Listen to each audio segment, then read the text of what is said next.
Olá, pessoal, sou eu, a professora Josiane Louvera, mais uma vez aqui com vocês, hoje para tirarmos algumas dúvidas, né? Na verdade, para sanarmos dúvidas de alunos que têm me mandado pergunta desde esse lamentável episódio de uma menina de 10 anos que estava grávida e teve que fazer um aborto em razão da gravidez resultante de estupro. Na verdade, é lamentável. A situação, toda a situação é lamentável, né? O fato da menina já estar sendo estuprada há anos, mas é uma triste realidade, né? A realidade não é só dela. A gente sabe aí que isso acontece com várias meninas todos os dias, né? No nosso país. É extremamente desagradável, é extremamente triste saber que essa é uma realidade social, não tem jeito. Bom, mas não vamos discutir a nossa realidade social, porque isso não vai resolver o nosso caso agora aqui para as dúvidas dos alunos, né? Vamos pensar o seguinte, primeira pergunta que me foi feita. Professora, esse aborto, ele é legal? Gente, olha, nós não vamos discutir posições religiosas, políticas, sociais, nada disso. Eu vou falar de lei, tá? E falando de lei, o artigo 128 do Código Penal, ele vai dizer pra gente o seguinte: não se pune o aborto praticado por médico. Aí no inciso 1, ele vai dizer: quando não há outro meio de salvar a vida da gestante, é o que a gente chama de aborto necessário, tá?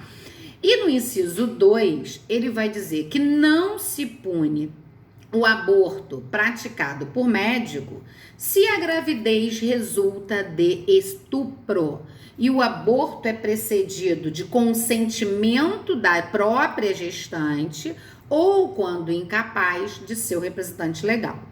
Esse aborto aí do artigo 128, inciso 2 do Código Penal, é o que a doutrina vai chamar de aborto humanitário, aborto sentimental, aborto ético.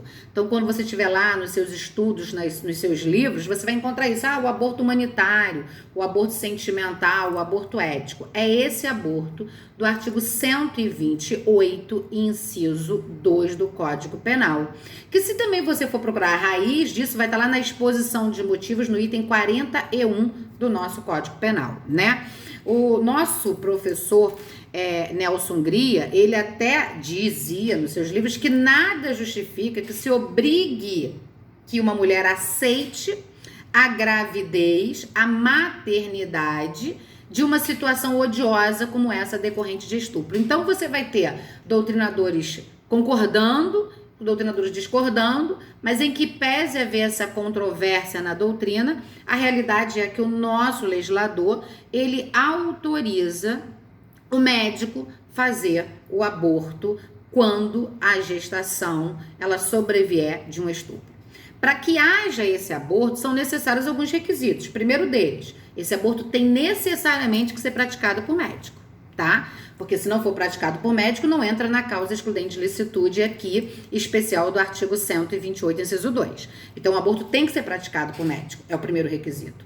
O segundo requisito, que a gravidez ela seja necessariamente resultante de estupro, tá?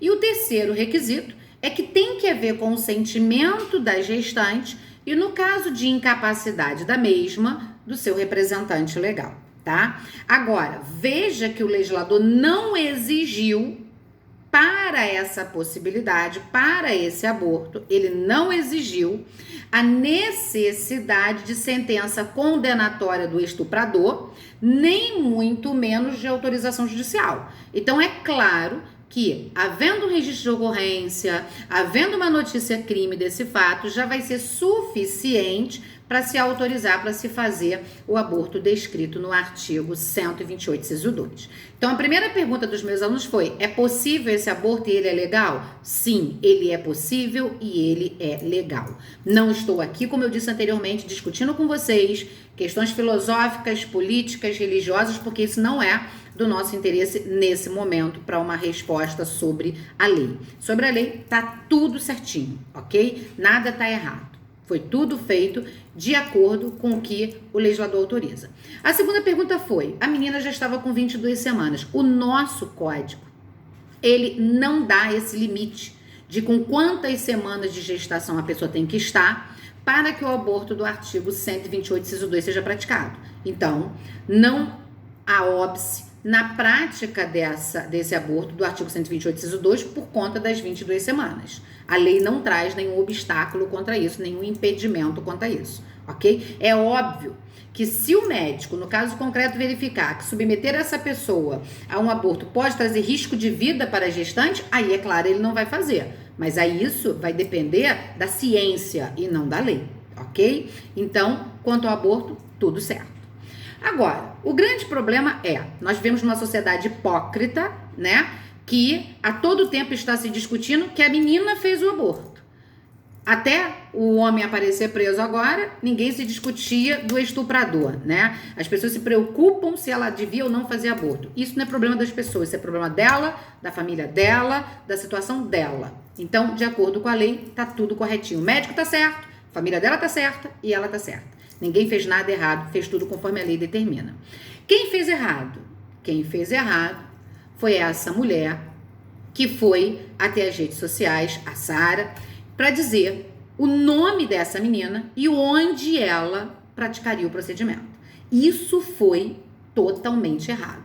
Isso foi uma aberração, tá ok? Se você analisar o artigo 17 do Estatuto da Criança e do Adolescente, Lei 8.069 de 90, ela vai dizer pra gente o seguinte: o direito ao respeito consistente na inviolabilidade da integridade física, psíquica, moral da criança e do adolescente, abrangendo a preservação da imagem, da identidade, da autonomia, dos valores, ideias e crenças dos espaços e objetos pessoais. Então, é direito do menor ser respeitado em todas essas circunstâncias e direitos previstos no artigo 17, ok?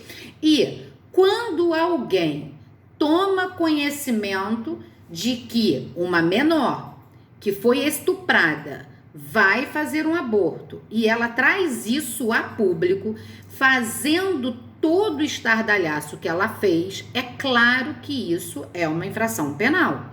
Ela não podia agir dessa forma. Para começar, o crime de estupro é um crime cujo processo corre em segredo de justiça. Então, há um segredo de justiça que está esculpido no artigo 5º, inciso 60 da Constituição Federal. Então, é direito dessa menor ter um processo, ser vítima, já é vítima, né? Então, ela já tem um processo que vai correr, em que deve correr em sigilo, e é direito dela, enquanto criança ou adolescente, nos termos do artigo 17 do ECA, ter a sua imagem, a sua identidade preservada, e isso foi violado. E lá no artigo 153, parágrafo 1º-A do Código Penal, o legislador vai dizer: divulgar sem justa causa informações sigilosas ou reservadas assim definidas em lei, contidas ou não no sistema de informações ou bancos de dados da administração pública. Detenção de 1 a 4 anos e multa. Está lá no artigo 153, parágrafo 1º-A. Essa Sara, ela divulgou uma informação sigilosa da administração pública, definida em lei como sigilosa? Sim. O crime de estupro, o processo ocorre em segredo de justiça. Informação essa que está no banco de dados da administração pública. Então, tem que responder por essa violação desse segredo. Tanto ela, que violou, quanto o funcionário público que deu essas informações. Sendo certo que o funcionário público ele vai responder lá pelo artigo 325 do Código Penal, que vai dizer revelar fato de que tem ciência em razão do cargo e que deva permanecer em segredo ou facilitar-lhe a revelação. Então, o funcionário facilitou para que a Sara revelasse? Se ele for um funcionário público, ele responde pelo artigo 325 do Código Penal, cuja pena é de detenção de 6 meses a 2 anos, se não constitui crime mais grave. Além disso, essa mulher, ela ainda chamou a atenção do público, não se sabe para quê ou com que intenção, para que todos fossem à porta do hospital e impedissem o médico de fazer o aborto. E lá eles xingaram, lá eles falaram besteira, tentaram quebrar, tentaram fazer. Então ela incitou publicamente a prática de um crime. E essa incitação pública à prática de crime também é crime previsto no artigo 286 do Código Penal, cuja pena de detenção de 3 a 6 meses ou multa.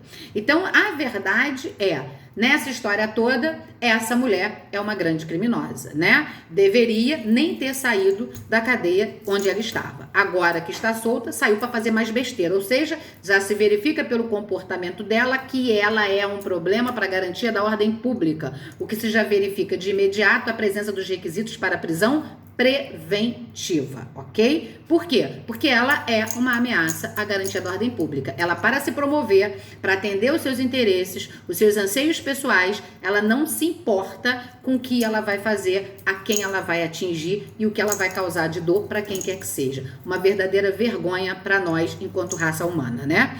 Então, o que a gente verifica? Que houve a prática da infração praticada por essa mulher. Quanto ao médico, não há nenhuma infração penal. A excludente aqui há a possibilidade de praticar segundo o artigo 128, ok? Bom, Josiane, o homem foi preso e disse que mantinha conjunção carnal com a menina porque ela consentia. Gente, uma menina de 10 anos não tem possibilidade de consentir com a relação sexual, com a conjunção carnal ou qualquer outro ato libidinoso diverso da conjunção carnal. Por quê?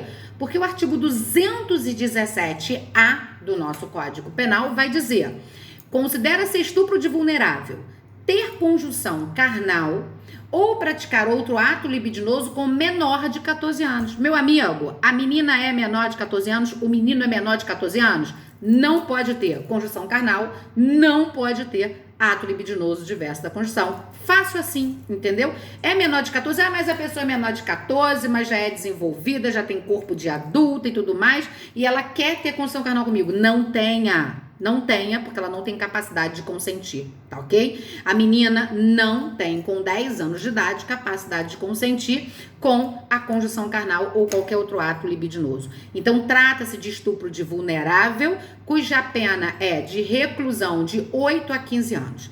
Aliás, considera-se estupro de vulnerável ter conjunção carnal ou praticar ato libidinoso com menor de 14 anos e com pessoa que tem enfermidade ou deficiência mental e não tem o necessário discernimento para a prática do ato, ou que por qualquer outro motivo não tem a possibilidade de oferecer resistência. Então, a simples hipótese de ter conjunção carnal com alguém menor de 14 anos, com enfermo mental ou que por qualquer outro motivo não tem a capacidade de oferecer resistência, é crime de estupro de vulnerável, ok?